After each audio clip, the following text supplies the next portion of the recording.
Alhamdulillah, salatu wassalamu ala rasulillah, amma ba'd. Ibu bapak sekalian, insyaallah dirahmati Allah subhanahu wa ta'ala. Bu, Pak, mau ndak dicintai oleh Allah subhanahu wa ta'ala? Kalau mau dicintai oleh Allah, jangan jadi manusia yang biasa-biasa saja, tapi jadilah manusia yang lebih. Biar apa? Biar Allah sangat mencintai kita. Masya Allah, sudah sangat. Kalau Allah sangat mencintai kita, maka amanlah hidup kita.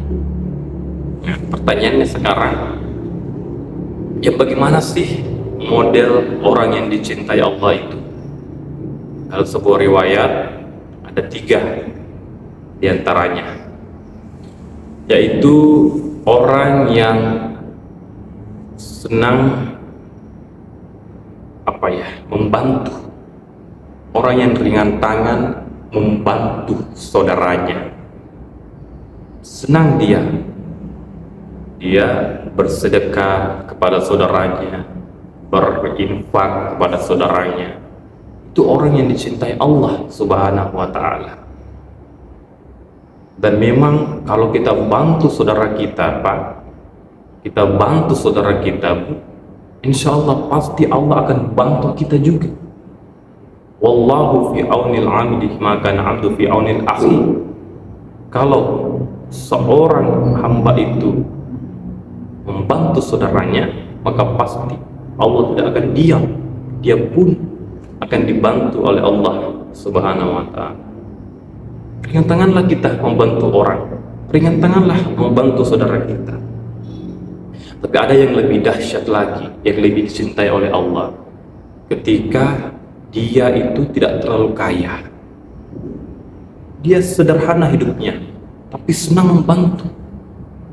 Artinya dia tidak peduli bahwa hidup saya sederhana, serba kecukupan, lantas dia tidak membantu. Tidak.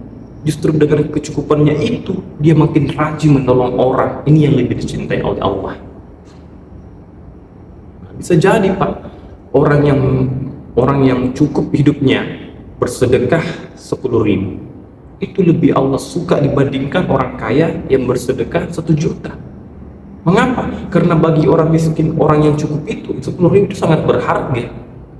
Tapi dia keluarkan itu karena rasa cintanya, rasa yakinnya kepada Allah. Dia bersedekah, cintanya dia kepada saudaranya yang lain. Masya Allah. Jadi kalau misalnya orang kaya bersedekah itu biasa, Pak. Tapi kalau orang miskin, orang yang cukup hidupnya bersedekah, maka itu lebih dicintai oleh Allah. Kemudian yang kedua, kalau mau dicintai oleh Allah, maka jadilah orang yang rendah hati. Orang rendah hati, orang yang membawa ilmu-ilmu padi, Pak. Coba lihat padi, semakin berisi, semakin tunduk dia. Begitulah kita, semakin berilmu, semakin rendah hati, semakin berpangkat, semakin rendah hati, semakin sukses, semakin rendah hati. Jangan gara-gara pangkat, jangan gara-gara jabatan, jangan gara-gara ilmu, lantas kita seenak-enaknya menyombongkan diri. Jangan, Pak. Tidak ada yang bisa disombongkan. Sifat sombong itu hanya milik Allah. Nah, jadi rendah hati, Pak. Orang suka, Allah cintai kepada orang yang rendah hati. Tapi Allah lebih cinta kalau orang kaya yang rendah hati. Itu mantap. Kalau orang miskin kan rendah hati, ya wajar lah. Orang yang cukup itu rendah hati, wajar lah. Apa yang mau disombongkan? Uang tidak punya, pangkat tidak punya. Tapi dia yang berpangkat, dia yang punya harta, dia yang punya ilmu, lantas dia rendah hati, Masya Allah, itu Allah lebih kagum, lebih cinta kepada orang seperti itu.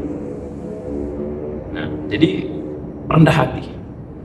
Kemudian yang ketiga adalah orang yang sering bertaubat, beristighfar, minta ampun kepada Allah. Ada sedikit kesalahan, segera taubat, segera istighfar, segera minta maaf kepada Allah. Ibaratnya ada cermin, cermin itu ada bintik-bintik noda. Nah, noda-noda itu adalah dosa, Pak. Kalau cermin itu tidak segera dihapus noda itu, maka akan bisa gelap cermin itu, bertumpuk penuh. Tapi kalau kita imbangi dengan istighfar terus, ada dosa kita tidak sengaja terhapus lagi, istighfar lagi, dosa istighfar lagi, terus akhirnya kita tidak akan punya dosa yang bertumpuk. Jadi sering-sering tobat, bahkan lebih dicintai lagi sama Allah ketika anak muda yang tobat, Pak.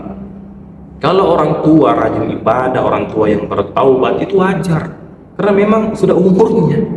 Tapi kalau anak muda yang punya keinginan, cita-cita yang banyak, darahnya masih merah mengalir, tapi hasratnya itu disalurkan untuk beribadah kepada Allah, itu lebih dicintai Allah. Masya Allah.